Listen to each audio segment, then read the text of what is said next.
population centers, and that increase the rate of crime because of lack of jobs, lack of facilities, lack of even basic thing to survive.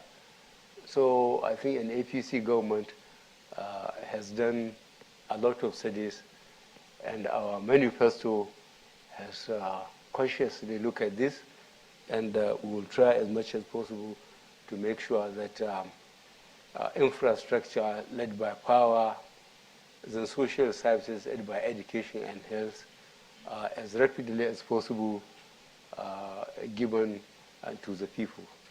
And that is our promise, and we have got it into our manifesto, and we will keep our promise intact. Attack on Boko Haram against the North. I think this is very, very uninformed opinion. Out of those 13,000 casualties, I believe 12,000 are Northerners. So how can Northerners feel that attack on Boko Haram is attack on them? The schools that were vandalized, the children that were killed, even the Chibok girls, over 220 of them that had been missing for 10 months are all Northerners, or most of them are Northerners. So I think one has to examine one's, I think, reason for believing or disbelieving allegations against part of the country, any part of the country. It's just really like saying the stealing of the crude of about 400,000 barrels a day.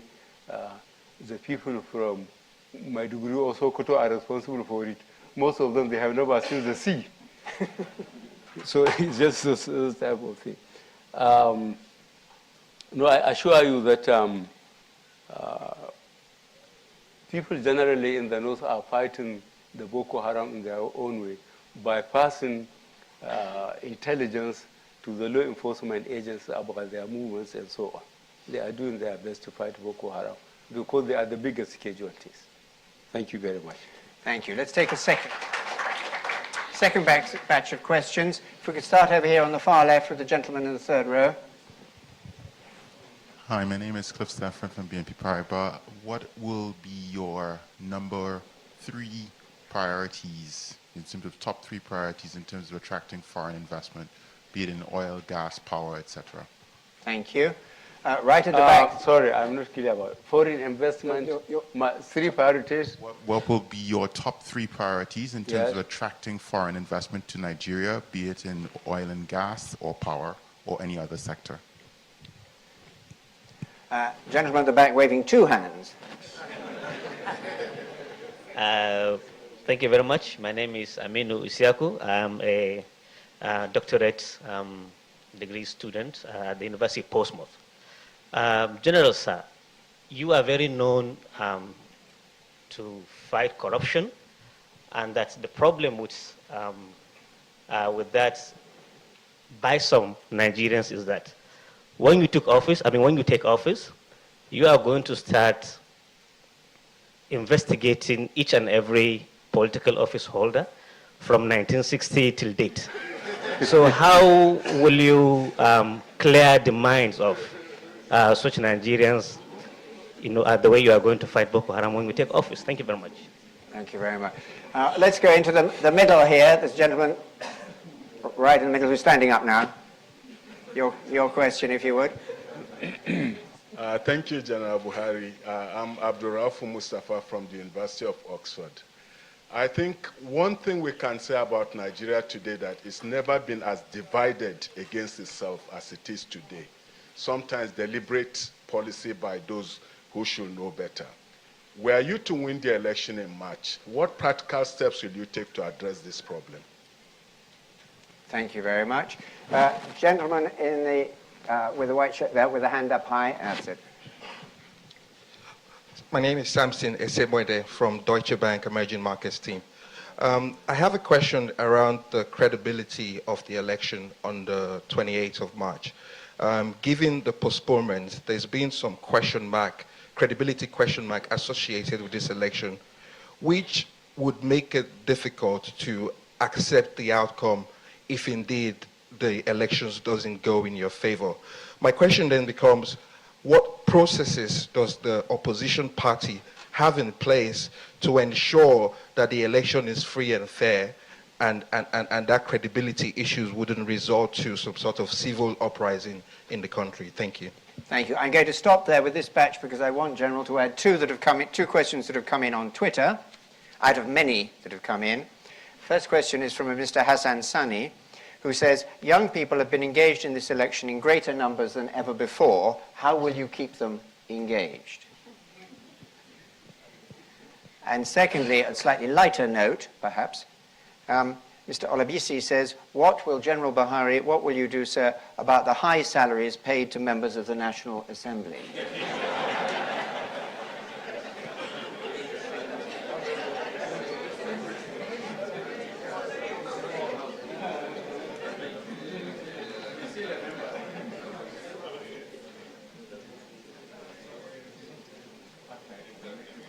Looking at nobody in particular in the front row.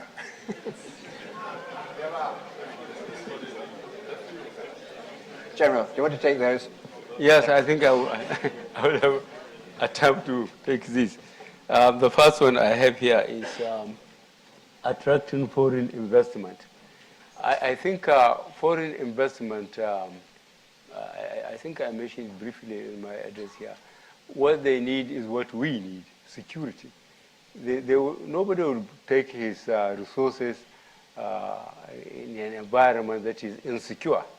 So that is why security is one of our first priorities, to make sure we secure the country and then we efficiently manage it. That efficient management is getting jobs and stopping corruption and so on.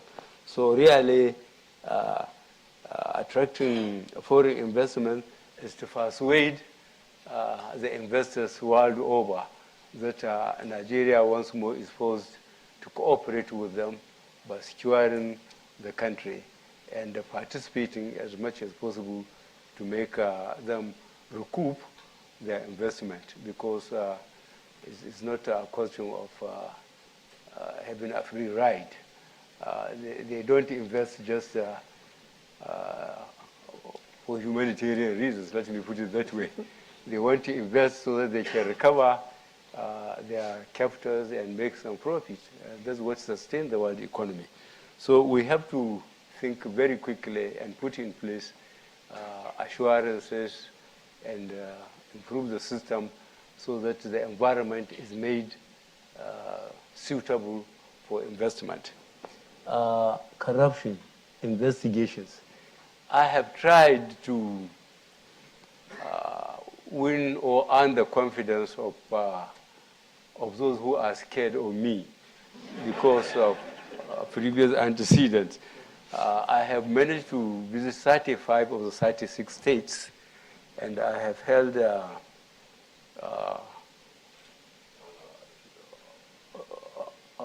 meetings with industrialists and so on in Lagos, in Kano, and have seen church ministers' leadership in Abuja and different groups.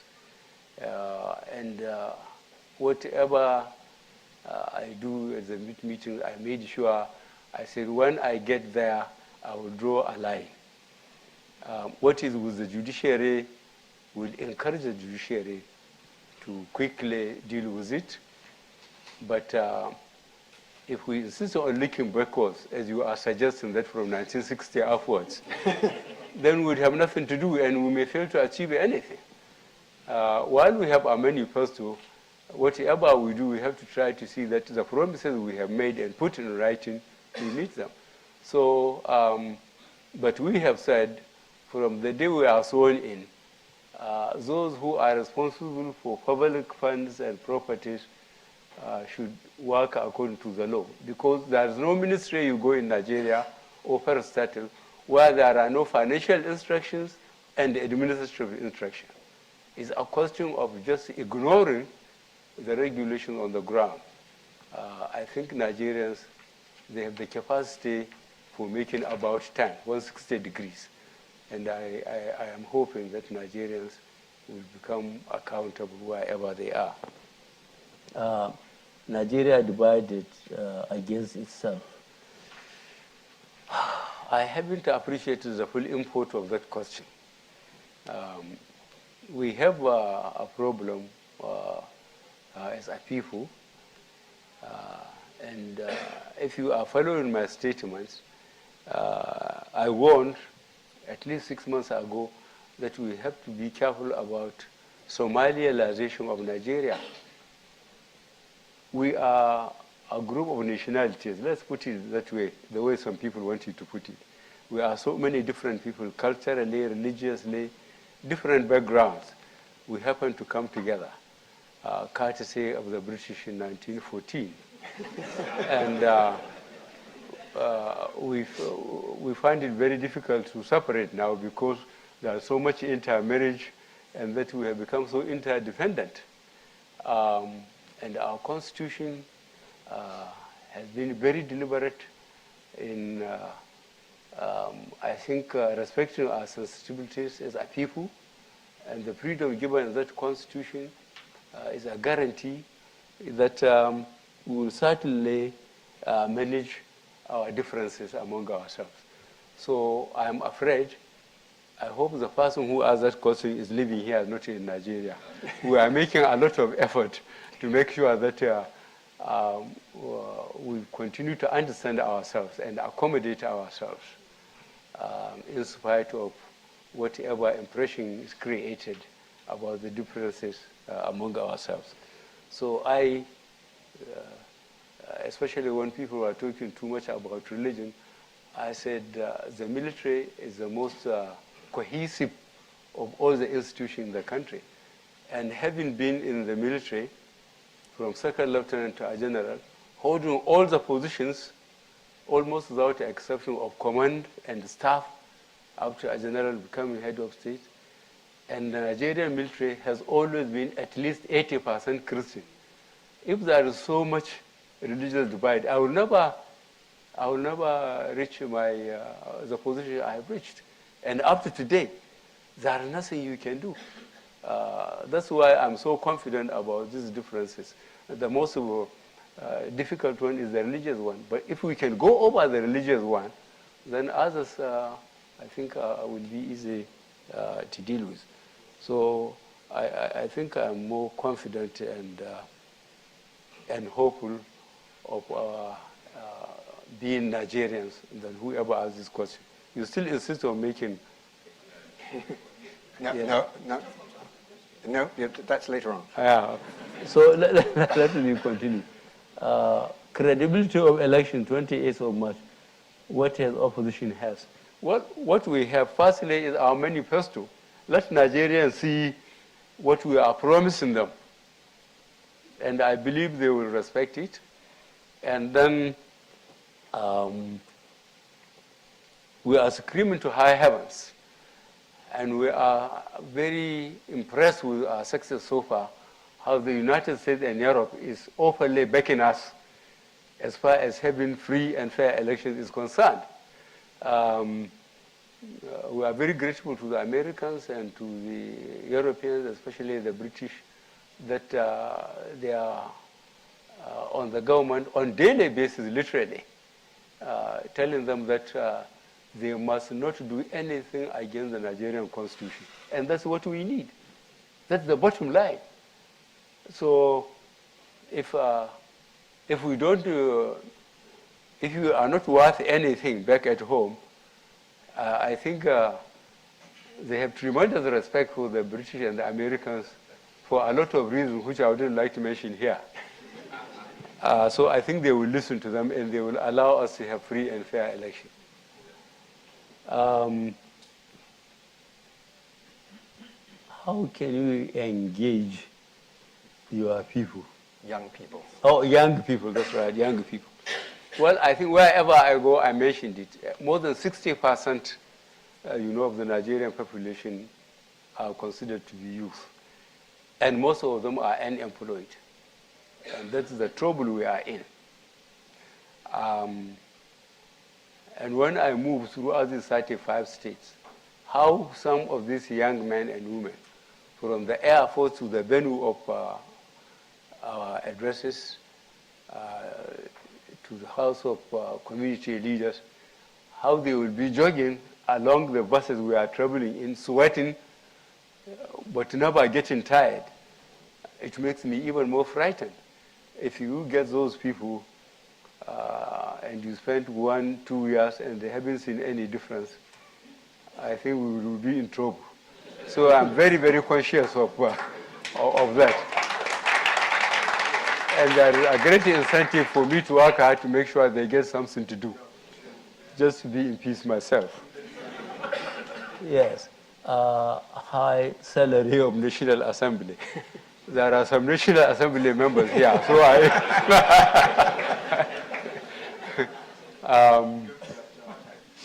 a lot of them are not going back because they haven't won their party's primaries. But even those that haven't gone back, I think they will remain relevant in their constituencies. So I would like to touch their salaries now. I don't know whether I will be constrained to touch it when I get there. Thank you very much. General, we're almost out of time. I'm going to take 2 more questions, I'm afraid, from the right-hand side. Lady in the second row here. We could have a bit of quiet, please. Lady in the second row here. Thank you very much. Adenika Lucas. I wanted to say that I'm not afraid because I'm here. I've just called out. That's why I'm tremoring. But I just wanted to ask you, sir, how do you feel that at this very moment everyone is screaming for change and they've chosen, the Nigerian people have chosen you and Professor Yemi Oshibajo. They are screaming for change. I see it on the TV.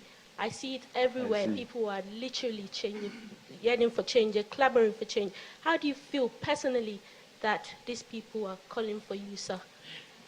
Thank you. And gentlemen standing up in the second row, and then I want to add 2 questions from Twitter, and if we'll have to draw a line, I'm sorry. Thank you, General Buhari. My name is Don Oluyomi Anyam. I'm a leader in APC UK. My question is that in the context of the brilliant speech that you have given us, sir, relating to the Nigerian democracy and Africa, do you consider that the success of this next democratic process is going to be a template for the rest of the African continent? And that this APC government already has the templates in all the APC states that we have about how to govern and govern effectively. Thank you very much. Thank you. I'm going to add 2 questions from Twitter. I thought those 2 questions were nicely gentle for you, General, so I'll give you 2 to finish up with, which are a bit tougher. The first one is someone has rung in, I haven't got a name here, has come in on Twitter and said, do you have a position on Sharia law? And secondly, Mr. Shaifi Hamidu, who doesn't give his age, asks, is it relevant to the election, your age? What would you plan to say to people about your own age? And on that note, we will finish. Right. It's a pity we are ending up with my age, but all the same, change, how do I feel? Yes, certainly I have referred to the number of young men that have been following our convoys throughout the 35 states we have visited out of 36. And I have mentioned that I'm scared of the high expectation. That's what I'm afraid of, the high expectation. People want change, and the interesting thing about it is across the country. I started my campaign from Bayelsa, the president's state. And throughout south, southeast, southwest, north central, and the 3 geopolitical zones in the north, the crowds, you can't say this is bigger than this one relative to the population of respective states. And that's what makes the high expectation frightening. Because you can't tell these young people that there are no money, or you can't put them input into agriculture or mining, something that will absorb them at least initially. Or you can't improve their schools, especially the tertiary institutions. We are thinking of quickly putting an experienced, competent team as a sort of think tank to quickly advise us how we are going to meet this problem, because it's real and it's coming, and we cannot ferry it off.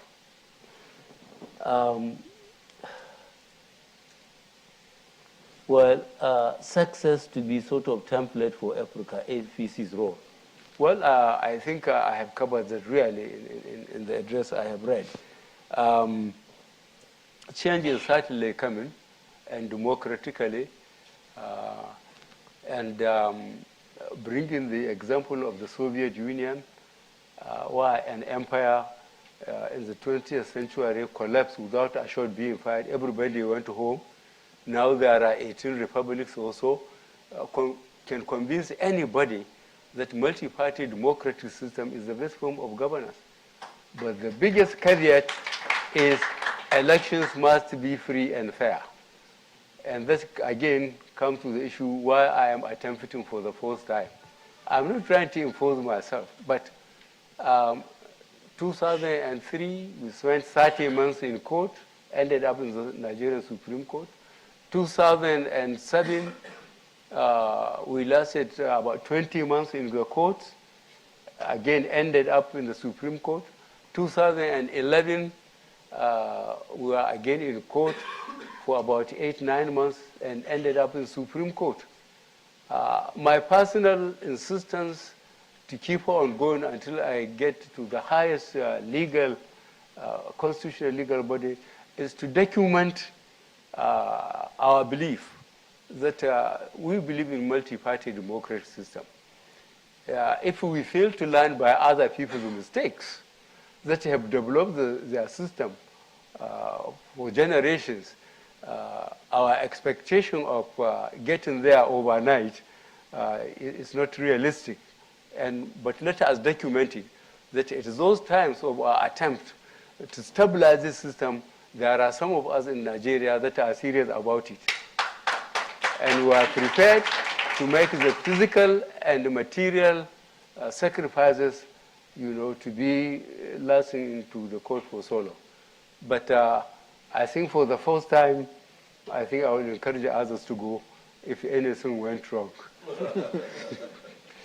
Now, age and relevance. Well, I'm very happy that I have been able to visit the 35 states out of 36. I haven't broken down. Somebody announced me dead yesterday. I had a call from Maiduguri that somebody rushed into a friend's house crying. Say, what happened? He says, they just said Buhari has died in hospital in London. So he called me, and I laughed my head off. So certainly, I would be expecting too much if I don't expect people are wishing me dead. But I'm very pleased I'm fit, and my doctors have declared me fit, and I'm going back for the final onslaught on PDP. Thank you very much. Thank you. Yeah. What? Did you have a view on Sharia law? Oh, Sharia. You see, I don't like so much of Sharia. That's why I omitted it. I had to ask to answer so many questions about Sharia when I have closed the meeting with, especially with the Christian community. The problem is the Nigerian constitution is superior. Sharia is put on the same level with customary laws. Its relevance is limited to inheritance, marriage, and so on. So people that cultures and communities accept. So Sharia is limited to that by our constitution. So anybody who wants to change Sharia will have to go and change the constitution. General, thank you very much indeed for a fascinating, what I found a fascinating address and some very straightforward answers to a wide range of questions. Everyone will take their own impressions of today. I suppose most in my mind will be three things that have struck out. Other people will have other groups. But the three things that I will take away from here was your firm statement about the importance of the electoral timetable now, as amended, but that elections alone do not democracy make. Secondly, you're highlighting security and the importance of the welfare and morale of the Nigerian soldiers who are up there trying to deal with Boko Haram. And thirdly, something which I'm sure will be quoted back to you, probably is already, that corruptors will not be appointed. I'm going to ask you in a moment, audience, to show your appreciation again to General Buhari. After that, will you please stay in your places, because the General has a number of press interviews he's going to give, and if everybody comes up and talks to him, he'll never get to them. So I know it's not Nigerian custom, but we're in London, so instead of flooding to the front, could you stay put until General Buhari has left the room? Thank you very much indeed for an inspiring talk. Thank you very much, Your Excellency. Thank you very much indeed.